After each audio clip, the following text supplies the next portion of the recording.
karena ini sudah waktunya untuk dimulai, barangkali kita akan mulai. Jadi hari ini kita atau pada saat ini sudah kedatangan tamu narasumber Profesor Dr. Insinyur Husmi Yumiarti, ya. Beliau adalah guru besar dengan bidang keinsinyuran peternakan. Kemudian beliau juga sebagai Dewan Pembina di PII bidang peternakan. Pada saat rasanya tepat kalau menyampaikan dari pengalamannya, menyampaikan tentang etika profesi insinyur.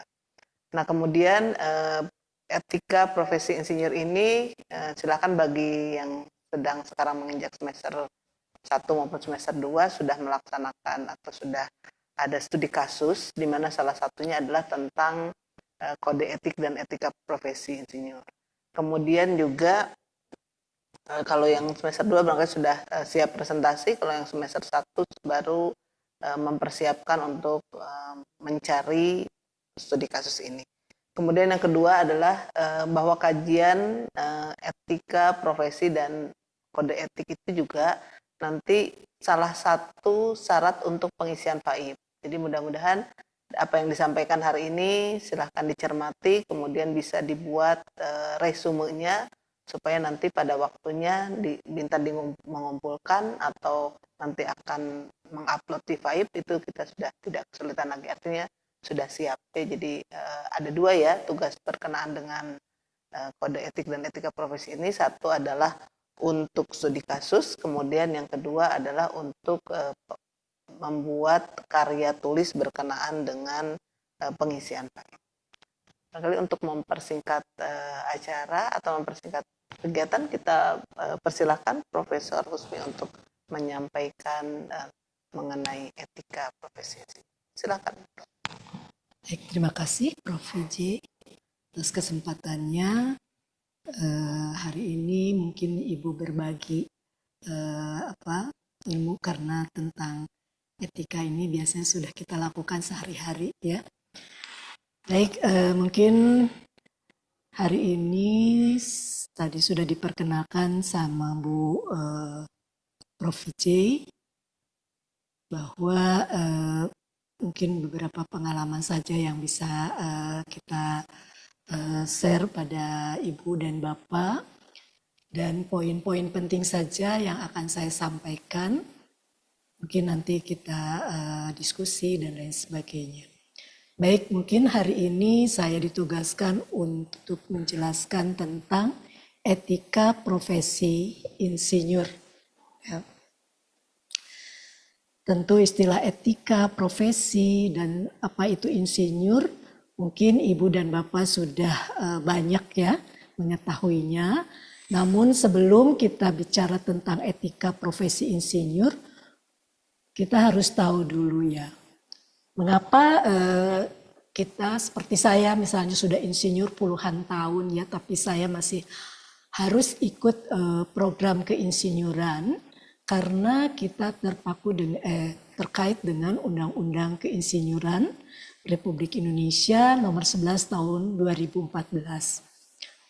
Ini sebenarnya lama ya kita bisa membuat suatu program keinsinyuran dengan berbagai hal. Dan realisasinya mungkin pada saat pertama itu UGM ya, tahun 2017. Nah, di mana ketika Undang-Undang Keinsinyuran Republik Indonesia ini kita ingin tahu konsepnya apa dari undang-undang tersebut, ternyata menginginkan Indonesia yang mandiri, Indonesia yang maju, adil dan makmur, yang berbasis science, engineering, and technology. Ya, jadi untuk majunya suatu bangsa, bagaimana kita harus adil dan makmur, tentu kita harus ada science-nya. Ya, itu konsep awalnya. Nah, tentu tujuannya adalah kita ingin menunjukkan dengan kompetensi kita sebagai seorang insinyur adalah keselamatan masyarakat secara menyeluruh dan lingkungan. Ya. Kemudian kemajuan peradaban bangsa, dan kita sebagai seorang profesional dalam hal ini insinyur, kita harus belajar terus dalam pengembangan keilmuannya. Karena dengan perubahan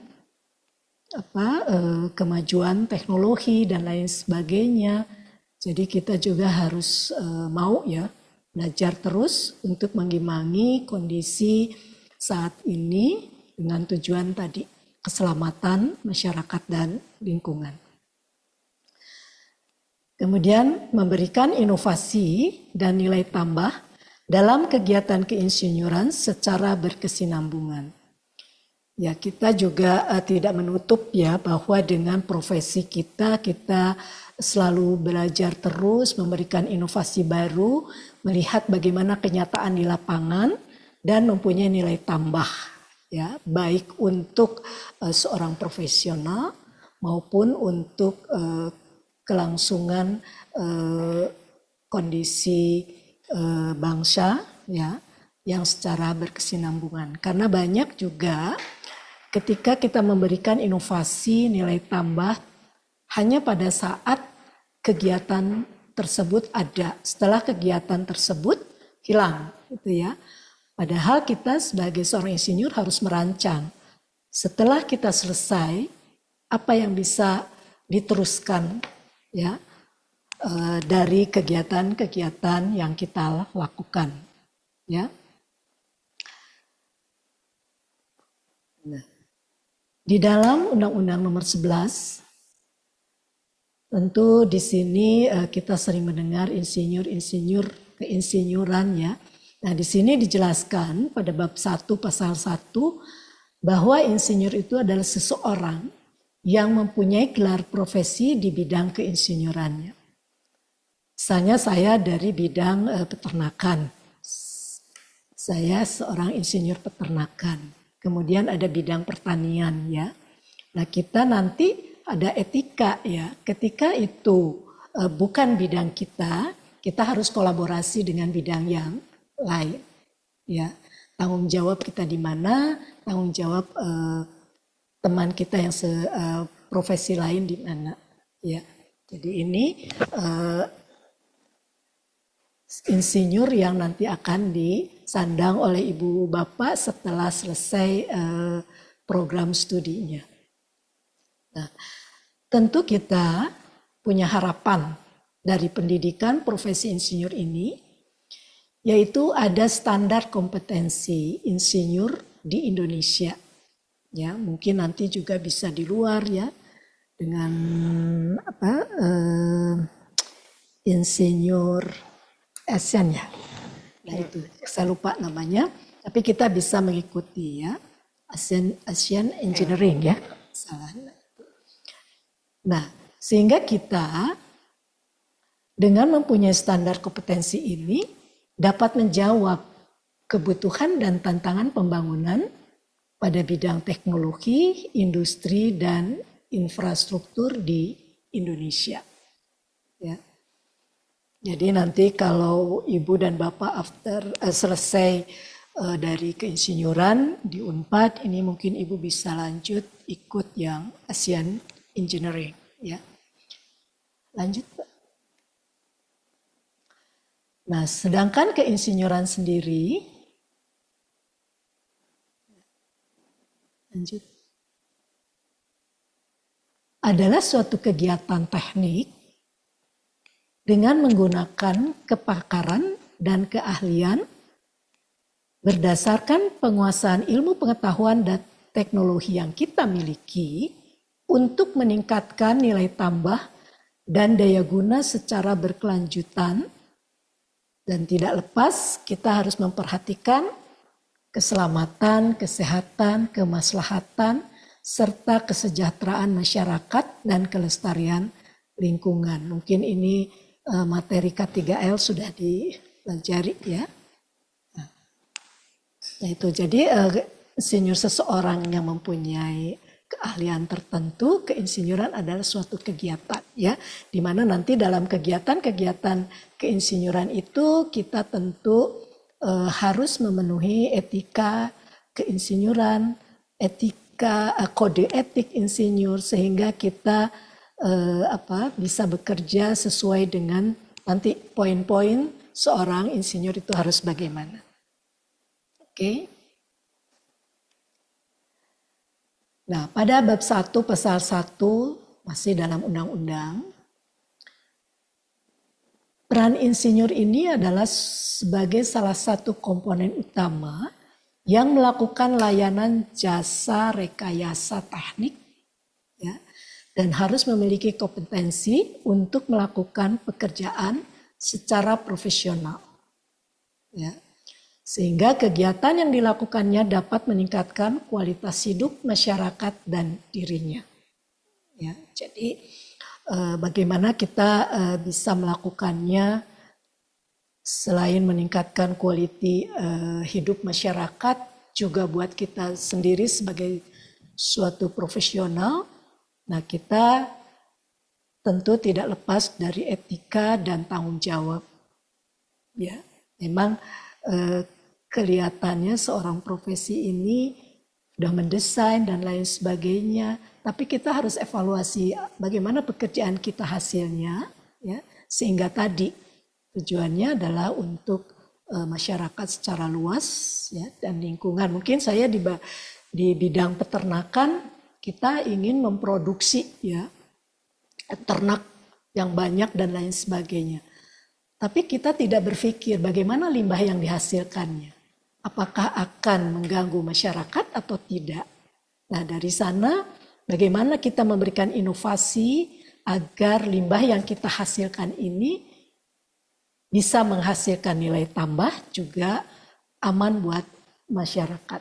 Ya, nah itulah tugas kita. Walaupun saya bidang peternakan tidak memproduksi saja, tapi kita juga harus memikirkan zero waste-nya, ya, di akhirnya itu seperti apa, ya.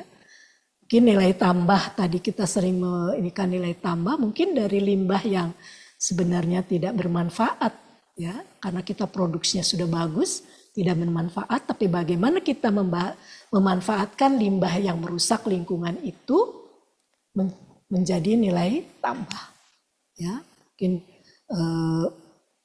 prosesnya ini bisa belajar sendiri, ya, tentang pengolahan limbah yang sekarang sangat prihatin, ya, kondisi limbah di Indonesia. Nah, harapannya apa? Ini tadi sudah, ya, adanya standar kompetensi insinyur di Indonesia yang dapat menjawab kebutuhan tantangan pembangunan di bidang teknologi, industri, infrastruktur, dan lain sebagainya. Tadi sudah saya jelaskan. Nah, selanjutnya pada bab 11 pasal 41 ayat 1 pada undang-undang tersebut, ini saya sengaja, ya, poin-poin yang penting saja, tapi mungkin nanti Ibu Bapak bisa membaca, ya, kemudian mencermati apa sebenarnya yang diharapkan dari Undang-Undang Nomor 11 2014 ini. Jadi pada bab 11 ini dikatakan bahwa untuk menjamin kelayakan dan kepatutan insinyur dalam melaksanakan praktek keinsinyuran, ditetapkanlah kode etik insinyur sebagai pedoman tata laku profesi, di mana kode etik ini nanti melindungi profesi insinyur dan lain sebagainya, ya. Mungkin nanti ini after etika profesi, ya. Kode etik insinyur sebagaimana dimaksud pada ayat 1 ini disusun oleh PII, Persatuan Insinyur Indonesia, yang nanti di akhir kuliah saya akan lihatkan bahwa awalnya bagaimana, dan setelah ada Komite Insinyur Indonesia, ya, itu ada perubahan, ya, di mana dibagi bagian-bagian, ya. Nah, dari sana kita lihat bahwa memang seorang profesi itu harus berpikir bukan untuk kita sendiri, tetapi untuk masyarakat, kemudian tanggung jawabnya, dan ada kode etik, ya, dan etika yang harus kita lakukan, dan lain sebagainya, ya. Nah, sekarang etika, per definisi dan lain sebagainya sering kita dengar ya sehari-hari etika baik di rumah ya maupun di luar dan lain sebagainya maupun tontonan kita ya. Nah, ternyata etika ini adalah cabang satu filsafat ilmu yang mempelajari bagaimana nilai-nilai, norma-norma dan prinsip-prinsip moral yang mengatur perilaku manusia. Jadi kita juga sebagai manusia ada aturan-aturan yang harus kita lakukan. Contoh kecil di rumah tangga misalnya ya. Kalau zaman ibu mungkin melihat orang tua kita hormat ya. Kalau kita lihat dari perkembangannya yang sekarang saya sudah mengikuti juga generasi Z atau generasi itu sudah lain ya. Kadang-kadang cucu pun misalnya kalau ada tamu yang lebih tua bagaimana jawabannya ya aku udah kenal masuk ya. Nah, etika-etika itu mungkin etika sehari-hari kita sebagai manusia ya, tapi etika untuk kita sebagai seorang insinyur mungkin itu perlu kita asah lagi ya diri kita ya. Nah, etika ternyata melibatkan pemikiran kritis tentang apa yang benar dan salah, baik dan buruk, serta tindakan yang sesuai dengan standar moral tertentu. Ya, jadi mungkin kalau kita ngebangun di suatu daerah mungkin bagaimana kondisi kebudayaan di sana dan lain sebagainya, bagaimana kita menempatkan diri pada daerah ini ketika kita akan membuat suatu proyek misalnya ya. Nah, kemudian etika juga melibatkan pertimbangan tentang bagaimana kita seharusnya bertindak, tadi saya katakan, dan mengambil keputusan dalam berbagai situasi kehidupan. Karena kalau kita mendesain ya, ini begini, metodenya begini ya, spek bahan-bahannya harus begini dan lain sebagainya. Ternyata di lapangan ketika kita akan ini ada perubahan ya. Nah, di sanalah kita harus mempunyai keahlian apakah spek dengan merek A ini punya fungsi yang sama dengan merek B. Itu mungkin tugas kita yang harus ini ya, karena akhir pekerjaan adalah produk yang kita hasilkan penuh tanggung jawab ya. Ternyata pendekatan etika itu ada dua, secara deskriptif dan normatif. Secara deskriptif itu kita membahas mengenai fakta adanya, tentang nilai, pola perilaku sebagai suatu fakta yang terkait dengan situasi dan realiti yang konkret dan yang membudaya. Ya, jadi kita harus lihat bagaimana budayanya, bagaimana situasinya dengan rancangan yang akan kita lakukan. Makanya biasanya kalau mau mendesain itu kita harus prasurvei dulu ya, bagaimana kondisi sebenarnya di sana ya. Kita nggak bisa membaca kondisi di sana bla bla bla bla gitu ya, susah itu biasa. Jadi kalau zaman saya sebelum research itu ada prelim ya.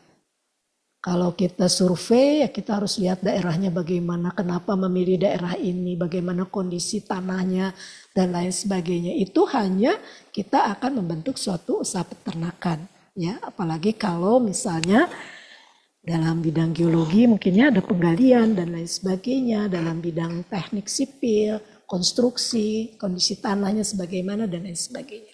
Jadi banyak hal yang kita hadapi ketika kita berada di lapangan. Namun secara normatif, mengenai norma-norma yang menuntun tingkah laku manusia serta memberi penilaian dan himbauan kepada manusia untuk bertindak sebagaimana seharusnya berdasarkan norma. Mungkin ini sudah sering kita lakukan ya, tapi kadang-kadang kita juga suka ada hilafnya dan lain sebagainya, sehingga kita harus belajar lagi ya.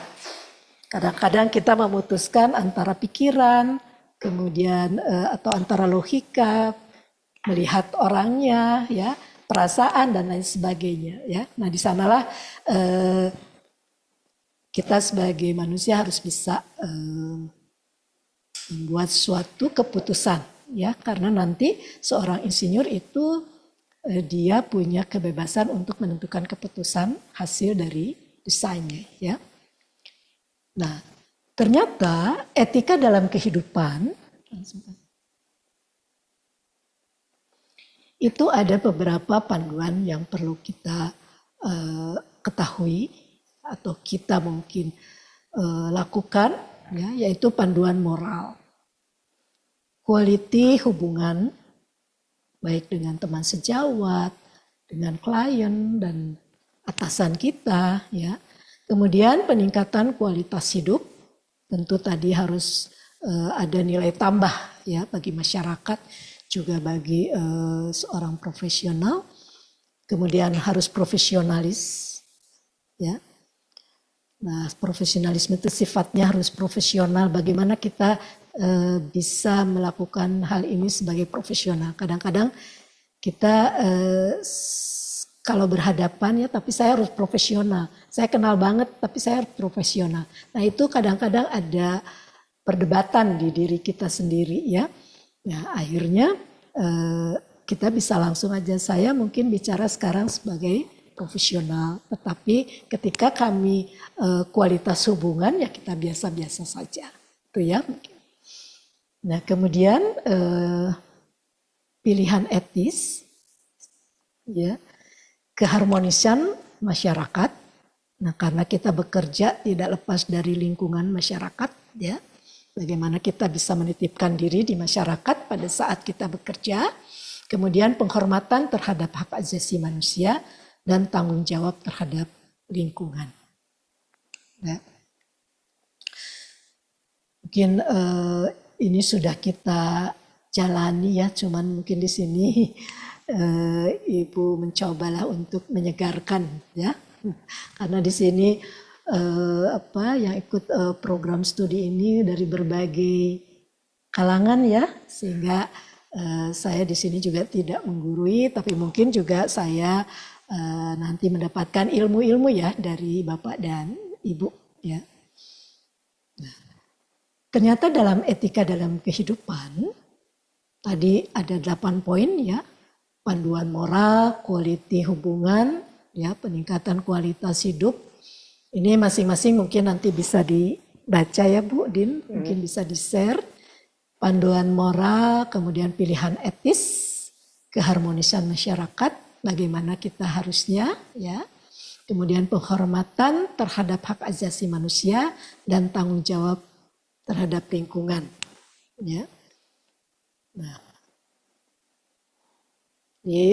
di sini tadi yang terakhir tanggung jawab kita pada lingkungan.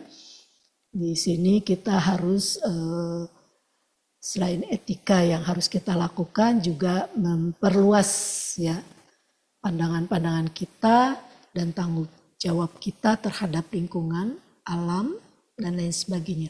Kalau kita tahu ilmu lingkungan, mungkin saya dulu pernah ngajar, ya, ilmu lingkungan di peternakan. Secara konsep itu kan yang terjadi, ya, perubahan-perubahan lingkungan dan lain sebagainya. Dalam suatu lingkaran itu ada pemotongan, ya, atau ada celah yang kita rusak, ya.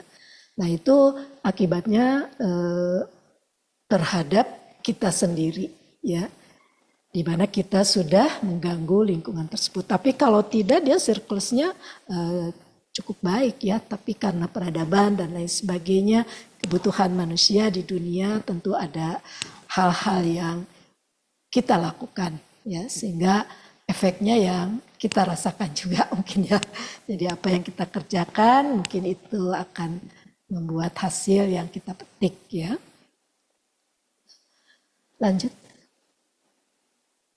Nah, sebenarnya etika profesi atau etika dosen, etika peneliti, etika mahasiswa, ya, kemudian tenaga pendidikan, ya, itu sebenarnya semua sudah punya, ya, di pendidikan tinggi, ya. Karena untuk suatu proses itu perlu adanya etika ya. Nah, namun di sini etika untuk profesi pada perguruan tinggi ini untuk meningkatkan ethical sensitivity.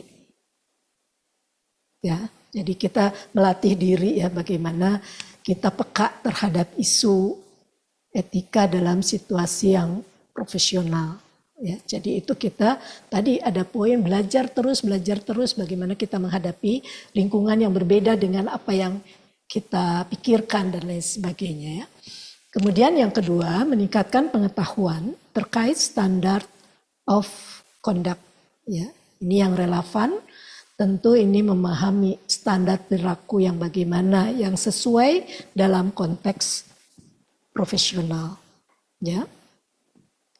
Kemudian meningkatkan ethical judgment, itu kemampuan untuk membuat keputusan etis yang tepat. Karena dalam membuat suatu keputusan seorang profesi ini banyak hal yang kita lalui ya. Mungkin dari klien, mungkin dari pemberi kerja, mungkin dari teman sejawat ya atau masyarakat ya. Tapi bagaimana kita punya keputusan ya yang mampu, tepat dan etis ya. Kemudian yang keempat adalah meningkatkan ethical willpower, di mana di sini kemampuan untuk menerapkan prinsip etika profesi saat diperlukan. Ya. Jadi artinya kita di sini dengan adanya kode etik itu bisa kita menjaga ya profesi kita dan lain sebagainya ya. Memang untuk menjaga suatu nama itu cukup berat ya, tapi kita harus bisa dan kita harus berlatih diri. Nah, ini etika profesi yang dikeluarkan oleh Persatuan Insinyur Indonesia. Di sini kenapa misalnya harus ada etika profesi? Karena ini adalah suatu refleksi self control terhadap suatu organisasi dan diterapkan untuk kepentingan kelompok profesi itu sendiri. Ya, jadi etika profesi dibuat untuk PII itu untuk kepentingan organisasi juga kelompok profesi. Ya. Kemudian etika profesi kenapa diperlukan? Yaitu untuk menjaga martabat serta kehormatan profesi. Ya. Kemudian di sisi lain melindungi masyarakat dari penyimpangan maupun penyalahgunaan keahlian. Ya. Nah, ini kejujuran kita, misalnya saya ahli ternak potong, tapi saya mencoba bahwa saya sebagai profesional karena bidang peternakan saya mengaku sebagai seorang profesi nutrisi ternak gitu ya. Ya itu nggak bisa ya, tapi kita bekerja sama dengan mereka ya. Nah. Kemudian sebuah profesi akan memperoleh kepercayaan dari masyarakat bila, nah ini kepercayaan ini sangat sulit ya, terekam mengindahkan etika profesi saat mereka memberikan jasa keahlian profesi kepada masyarakat. Jadi masyarakat kan menilai ketika menggunakan A dengan profesi tertentu terekam ya, oh ternyata tanggung jawab dan lain sebagainya ya. Nah itu mungkin kita bisa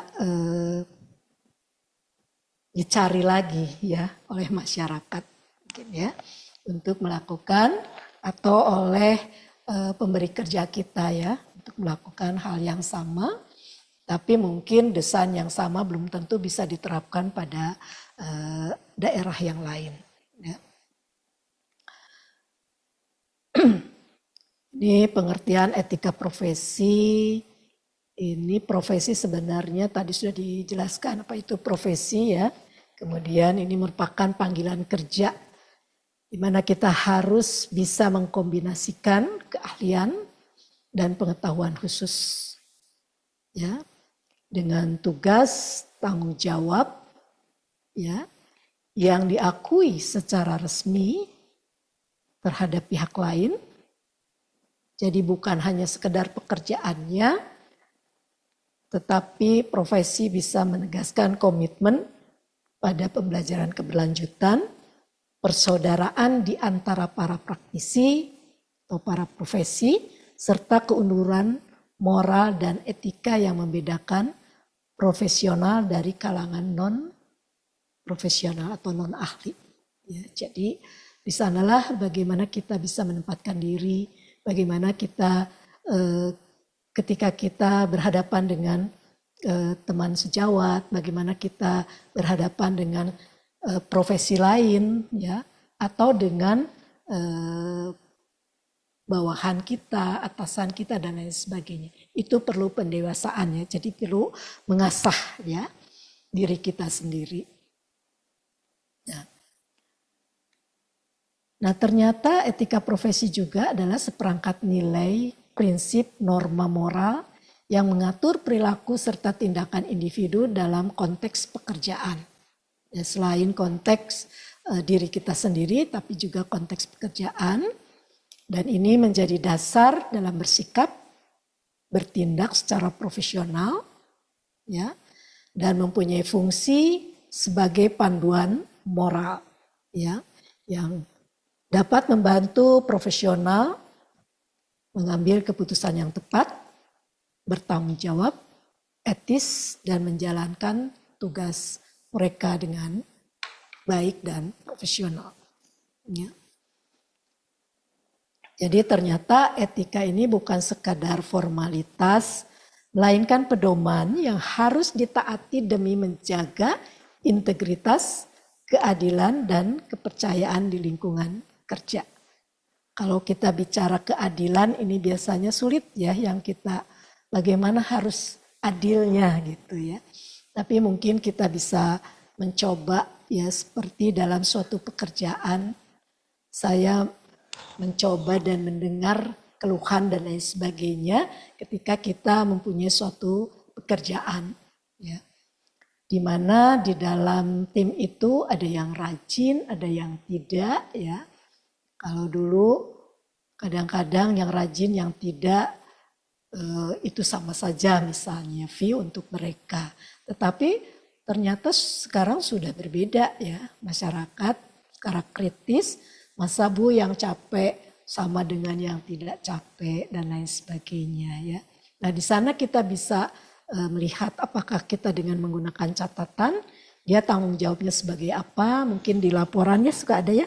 Penanggung jawabnya sebagai apa, kemudian si A mengerjakan apa, berapa jam dan lain sebagainya. Silahkan nanti kita yang menentukan ya. Sehingga di sana awalnya memang konflik ya, tetapi ketika mereka sudah sadar dan lain sebagainya, ternyata mereka merasa itu jauh lebih baik lah dari sebelumnya. Itu mungkin ya. Memang itu tidak gampang ya. Pasti ada hal-hal di luar dugaan kita dan lain sebagainya. Nah, kemudian etika profesi dalam praktek keinsinyuran, ini pedoman ya. Nah, di mana kita mengarahkan dan membimbing para profesional saat menjalankan tugas harus kolaborasi ya, dan reputasi di mana kini kerjasama ya, membangun, mempertahankan reputasi terbaik suatu profesi, kemudian integritas dan rasa hormat, menjaga kejujuran, ini juga cukup sulit ya, sikap saling menghargai dan menempatkan kepentingan bersama di atas kepentingan pribadi. Ya, ini tinggal bagaimana kita bisa mengasah diri ya. Nah, kemudian sikap tidak bias, bertindak objektif, memperhatikan dan menghargai kepentingan umum dalam setiap keputusan profesional. Jadi kita kalau membuat keputusan ya kita lihat mana yang lebih penting kita tentukan ya. Itu tentu kita bisa menilai sendiri ya. Biasanya kita putuskan adalah untuk kepentingan secara umum ya. Makanya ada di atas kepentingan pribadi dan lain sebagainya. Ya, karena kita bekerja pasti kita sudah mendapatkan nilai tambah ya. dari apa yang kita kerjakan. Kemudian prinsipnya dari etika profesi ini, Kang lanjut. Tanggung jawab, artinya kita bertanggung jawab atas pekerjaan dan siap dengan dampak yang ditimbulkannya. Nah, karena biasanya kita sudah bertanggung jawab, tapi kita tidak dalam tanda petik jarang gitu ya, kita melihat hasilnya, ya, karena ada si A, ada si B dan lain. Tapi sebenarnya kita seorang profesional, kita mendesain, ya kita lihat bagaimana hasil yang kita lakukan, ya. Kalau ada kesalahan, di mana kesalahannya? Mungkin itu pembelajaran juga buat kita seorang profesi, ya. Kemudian adil, tadi ya, dan bagaimana kita bisa adil ya terhadap pelayanan. Kemudian otonomi, di mana di sini katakan seorang profesional memiliki kebebasan dan wewenang untuk bekerja sesuai dengan profesinya, sehingga ada hak dan kewajiban yang harus dipenuhi kode etik profesinya. Jadi walaupun kita sudah diberikan otonomi, tapi kita masih harus mengikuti, memenuhi kode-kode etik profesi. Ya. Kemudian integritas moral, itu tetap kita harus menjaga kepentingan profesi, masyarakat, ya, dan harus konsisten dalam pekerjaannya. Tujuan menjaga kesejahteraan rekan seprofesi. Dari etika profesi ini, itu bertindak secara profesional, beretika untuk memastikan kesejahteraan bersama rekan seprofesi, ya. Kemudian keputusan berdasar etika profesi, ya. Segala perilaku keputusan harus selaras dengan kode etik profesi sebagai pedoman utama, ya. Walaupun mungkin dari perjalanan dari keputusan yang kita berikan pasti ada hal-hal yang puas dan tidak puas dan lain sebagainya, ya. Nah, bagaimana kita seorang profesional menyikapinya. Ya. Kemudian pengembangan diri dan sesama, aktif meningkatkan kompetensi pribadi sekaligus mendukung pengembangan profesional rekan seprofesi. Kalau kita mungkin di dalam keinsinyuran itu ada IPU, ya, IPM, kemudian apa lagi yang, nah itu IPP Pratama. Ya yang Pratama, ya. Nah itu kan dengan meningkatnya profesi kita, itu artinya kita sudah terlihat ada peningkatan diri, ya, baik itu dalam segi pekerjaan, ya, banyaknya proyek atau mungkin dari hal-hal yang sudah kita kerjakan, ya. Jadi sebenarnya kalau kita lihat dari etika ini sudah kita kerjakan, tapi nanti ibu bapak sebagai seorang profesional yang nanti mungkin sudah dilantik, ya, mendapatkan titel IPU, ya, dari PII dan lain sebagainya. Nah itu mungkin hal-hal yang dulu kita lakukan tidak ini mungkin bisa kita perbaiki, ya.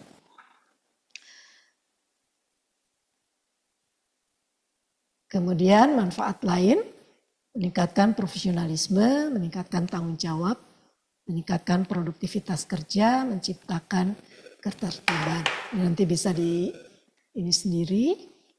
Kemudian skill apa sih yang dibutuhkan supaya kita bisa taat pada etika profesi? Yaitu skill untuk meningkatkan kepekaan. Jadi ini adalah ya kita sendiri, ya, harus bisa meningkatkan. Seperti ibu misalnya udah doktor, udah profesor, ngapain sih Bu Usmi ikut keinsinyuran? Ya. Tapi ini kan beda, ya, memang perjuangannya yang sudah guru besar, yang sudah doktor, ngapain sih ikut? Ketika kita berikan penjelasan, ya alhamdulillah sekarang banyak ya Bu yang ikut untuk profesi, ya.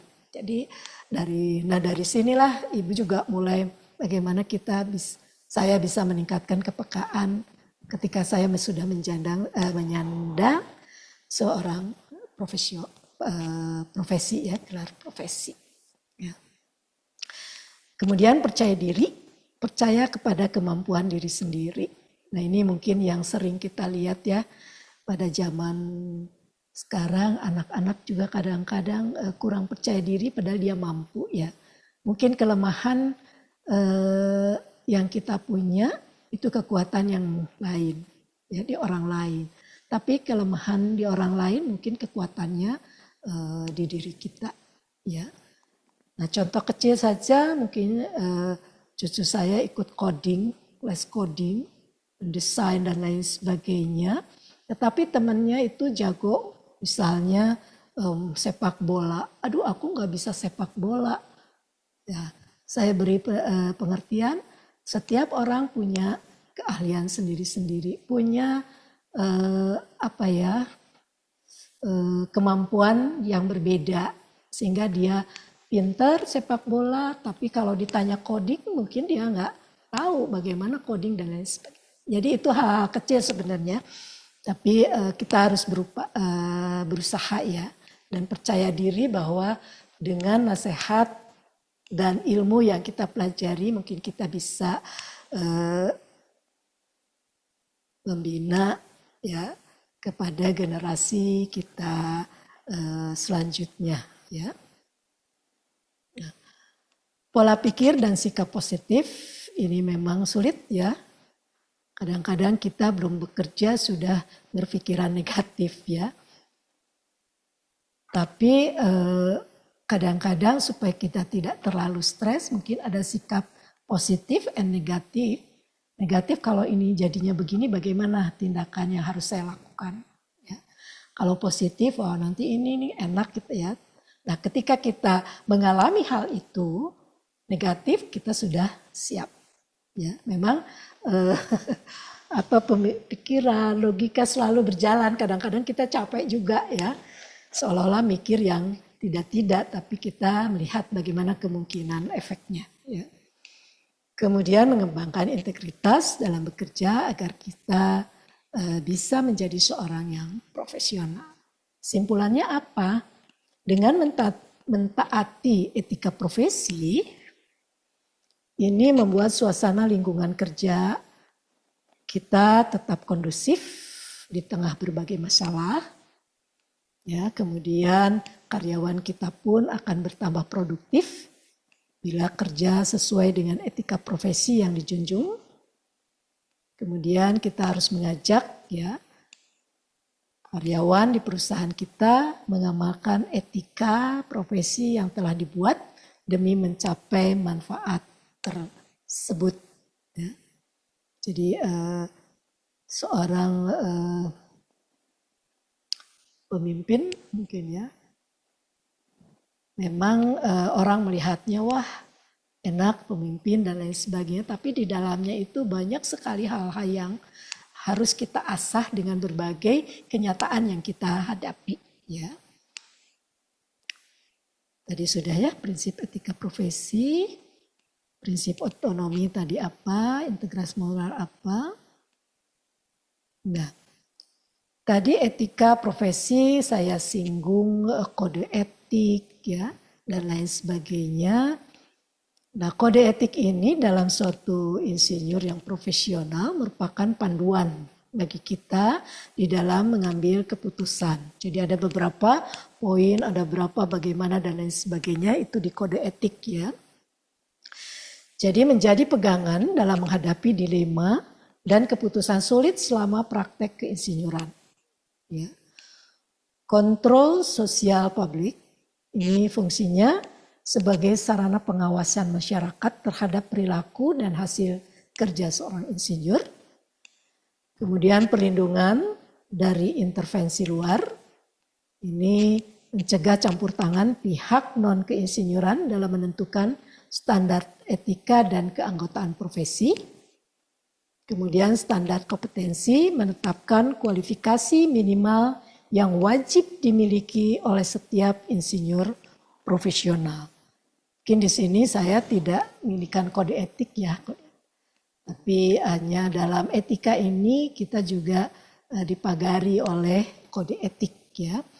Nah yang kelima peningkatan kesadaran dan tanggung jawab.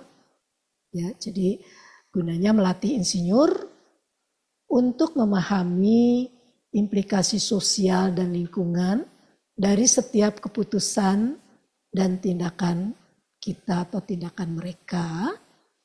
Kemudian kode etik ini merupakan dorongan untuk keputusan etis, ya.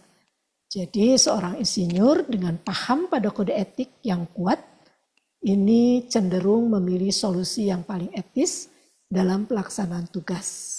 Ya, ini perlu latihan. Kemudian perlindungan terhadap perilaku tidak profesional. Jadi sini menjaga nama baik individu dan organisasi dengan menegakkan sanksi terhadap pelanggaran kode etik. Ini tujuannya mungkin bisa dibaca ya, tujuan kode etik. Ini ada 6 poin. Ya.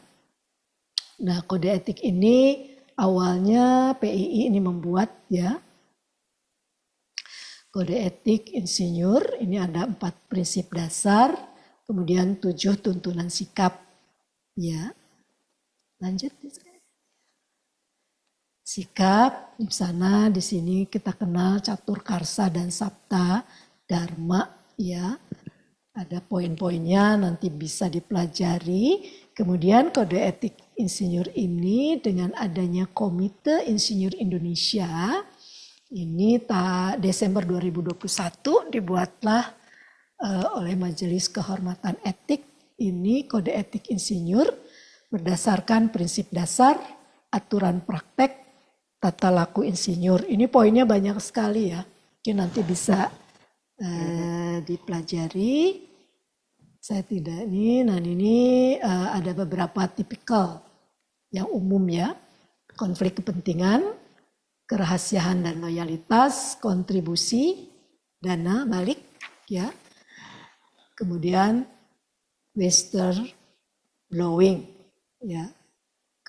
Kemauan yang didasarkan pada kesadaran, keberanian dari sesama profesi untuk meniup peluit terhadap setiap pelanggaran, kode etik profesi dan tidak begitu saja mau menutup persoalan pelanggaran etika profesi hanya sekedar untuk melindungi kehormatan, masa depan rekan, sesama profesi maupun citra kehormatan, kredibilitas organisasi profesi itu sendiri ya. Jadi ini whistleblowing tuh banyak hal yang mungkin dihadapi ketika kita bekerja secara profesional.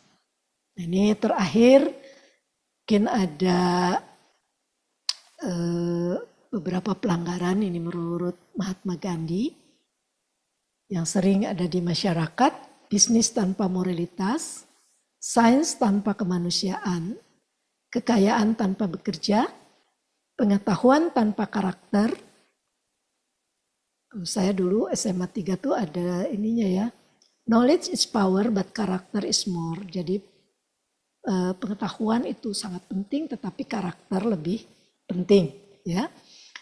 Nah, kemudian kenikmatan tanpa hati nurani, politik tanpa prinsip, agama tanpa pengorbanan. Ya. Kemudian ada lagi John Wooden ini. Biasanya orang melihat reputasi kita, tetapi di sini beliau mengatakan lebih pedulilah pada karaktermu ketimbang reputasimu, karena karaktermu adalah dirimu yang sebenarnya, sedangkan reputasimu hanyalah apa yang dipikirkan orang lain tentang diri kita. Baik, itu mungkin yang bisa saya sampaikan, Budin. Baik, terima kasih. Terima kasih, ini Prof. sudah panjang lebar tadi menyampaikan ya. Jadi salah satunya tadi ada tujuan dari profesi insinyur itu ya. Salah satunya adalah belajar terus untuk mengembangkan keilmuan. Makanya kenapa DPI itu walaupun nanti sudah IPU pun itu tetap harus ada mengikuti pelatihan, kemudian dan seterusnya yang itu nanti dilaporkan. Jadi kenapa teman-teman yang belum punya sertifikat dan sebagainya didorong untuk punya sertifikat, karena itu tuntutannya adalah salah satunya terus mengembangkan keilmuannya. Tujuannya untuk menjawab kebutuhan dan tantangan. Kemudian salah satu peran insinyur adalah meningkatkan kualitas hidup tadi disampaikan. Nah, dalam undang-undang keinsinyuran tadi sudah ada tentang tugas dan peran insinyur, kemudian dari situlah kemudian diturunkan adanya kode etik yang mengatur. Tadi juga Prof. Husmi menyampaikan apa itu etika, kemudian 8 poin etika dalam kehidupan, dari mulai panduan moral, kualitas hubungan, profesionalisme sampai dengan tidak lupa juga lingkungan ya, tanggung jawab terhadap lingkungan. Juga bagaimana etika di perguruan tinggi dan seterusnya. Bahwa kenapa perlu etika? Karena kita perlu menjaga kehormatan baik profesi itu sendiri, kemudian menjaga atau melindungi personal yang menjalankan profesi itu, kemudian juga melindungi masyarakat. Jadi ada 3. Nah, yang dimaksud dengan profesi itu nanti kalau kita sudah terjun pada seorang profesional, jadi profesi itu sebetulnya adalah panggilan kerja yang didasari oleh pengetahuan dan keahlian khusus dan untuk melaksanakan tugas dan tanggung jawab tertentu yang salah satunya adalah didasari oleh moral dan etika. Jadi etika sendiri adalah nilai, prinsip, dan norma. Nah, untuk yang sedang memikirkan atau bagaimana sebetulnya penerapan etika profesi atau pada etika profesi ini ya. Jadi ada kata kuncinya tadi Prof. Husmi sudah sampaikan, ada kolaborasi, kemudian reputasi terbaik, integritas, jujur, melaporkan apa adanya. Kadang-kadang di proyek ada permintaan, tapi justru kita seharusnya yang kita junjung sesuai dengan etika itu adalah perlu melaporkan apa adanya ya, walaupun itu adalah kurang baik atau kurang optimal, tapi kejujuran atau integritas kita itu yang diperlukan. Kemudian rasa hormat dan objektif serta untuk ditujukan untuk kepentingan masyarakat. Nah, ini menarik, tadi disampaikan adalah skill untuk bagaimana kita selalu menjunjung tinggi etika. Itu diperlukan kepekaan, percaya diri, pola pikir dan sikap positif serta mengembangkan integritas. Mudah-mudahan setelah setelah kita sama-sama mempelajari pada hari ini, kita semakin peka, semakin percaya diri, kemudian juga mengembang pola pikir dan sikap kita semakin positif, kemudian juga tentu saja poin yang terpenting adalah integritas. Nah, nanti setelah ini barangkali kita kan teman-teman di sini membuat narasi untuk membuktikan sebetulnya atau untuk mengukur sendiri self assessment apakah kita sudah paham ukuran kita ya, sudah paham, kemudian sudah melaksanakan. Tadi untuk ada beberapa contoh pelanggaran untuk kode etik boleh nanti diangkat ya. Yang pertama adalah konflik kepentingan, kemudian kerahasiaan dan loyalitas, kemudian berkenaan dengan kontribusi dana balik, kemudian juga apakah kita cukup care terhadap adanya pelanggaran kode etik di sekitar kita, jadi kita berani menyampaikan, siapapun yang melakukannya kita berani untuk menyampaikannya. Kemudian tadi ditutup oleh Prof. Husmi quote dari Mahatma Gandhi dan John Golden ya, yang mengusik kita semua. Mudah-mudahan kita juga semakin hari bisa melaksanakan, bisa menerapkan tentang etika profesi ini. Baik, barangkali kita ini ya Bu ya, kita berikan sesi kesempatan untuk tanya jawab, silakan dari auden atau peserta kuliah yang bertanya, silakan. Jadi itulah kita mengasah diri lah, itu intinya. Enggak, itu baik, terima kasih paparannya tadi lengkap ya. Tapi sekali lagi mudah-mudahan saya nggak bosan-bosannya Bu mendengarkan, karena terus mengingatkan saya juga untuk terus menjaga integritas, menjaga etika dalam sehari-hari maupun dalam melaksanakan pekerjaan keinsinyuran. Baik, barangkali kalau tidak ada lagi kita akhiri kuliah hari ini. Mudah-mudahan tadi walaupun kuliah kita singkat, tapi membekas atau menjadi tuntunan kita untuk kehidupan selanjutnya. Saya akhiri, barangkali terima kasih Prof. Husmi atas kesediaannya mengisi pada hari ini. Untuk semuanya, we love you, Wassalamualaikum warahmatullahi wabarakatuh. Saya akhiri. Salam. Transdisciplinarity for sustainability.